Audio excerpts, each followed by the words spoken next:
আসসালামু আলাইকুম প্রিয় দর্শক, দেখতে পারতেছেন আমি এই হাতে রাদারে জৈব সার প্রসেসিং করা হচ্ছে। নেটের মধ্যে যে চালনি হচ্ছে, এই কারণ হচ্ছে রাত্রে অনেকে ভাবতে পারেন যে রাতে কেন এত কাজ জরুরি নয়। গাছের সাথে কথা বললে অবশ্যই গাছ আপনাকে যেটা বলে সেটা আপনাকে আগে করতে হবে।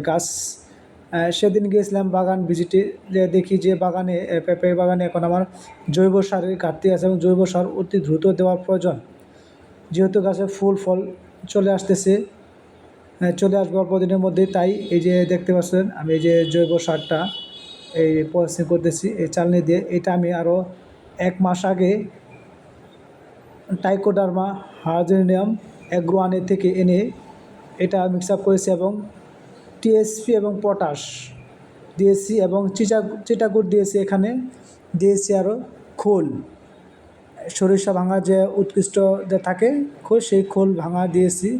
দিয়ে কুপিয়ে এটা আমি ঢেকে রেখে দিয়েছিলাম। তো এখন এটা শুকিয়ে গিয়েছে। শুকিয়ে যাওয়ার পর আমি আবার কোপ দিয়ে এখন ঝুরঝুরে করে এটা প্রসেসিং করতেছি। এই প্রসেসিংটা আমার করার পরেই আমাকে গাছে গোড়ায় প্রয়োগ করতে পারবো।